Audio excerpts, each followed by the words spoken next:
Police station सिरोचा हद्दीत लंबडपल्ली येथील हत्या करणाऱ्या आरोपी जेरबंद अवैध संबंधातून झाली हत्या। सिरोचा मुख्यालयापासून अवघ्या 15 किलोमीटर अंतरावर लंबडपल्ली गावात जवळपास 100 ते 150 घरांचा समावेश आहे।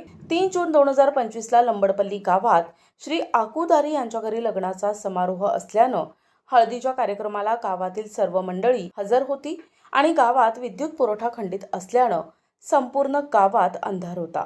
राजकुमार सोबत आरोपी बापूच्या पत्नीचे अनैतिक संबंध असल्याच्या संशयातून राजकुमार रात्री 9 वाजता कामावरून घरी आला।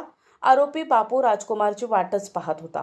गावात विद्युत पुरवठा खंडित असल्याचे आरोपी बापूने राजकुमारचा गळा दाबून हत्या केली आणि पसार झाला।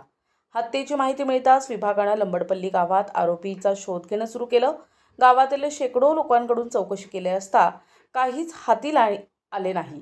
हत्येचा साक्षीदार नसल्यानं उपविभागीय पोलीस अधिकारी संदेश नाईक आणि पोलीस निरीक्षक समाधान चव्हाण यांच्या मार्गदर्शनाखाली पोलीस उपनिरीक्षक ज्ञानेश्वर धोत्रे आरोपीस पकडण्यासाठी योजना बनविली। हत्येच्या आरोपीला जेरबंद करण्यासाठी रात्रंदिवस परिश्रम घेतले आणि फक्त 3 दिवसात आरोपीला अटक करून न्यायालयात हजर केलं असता आरोपीला पोलीस कस्टडी रिमांड देण्यात आले। प्रतिनिधी सुरेश तिपट्टीवार, NTV न्यूज मराठी, सिरोचा, गडचिरोली।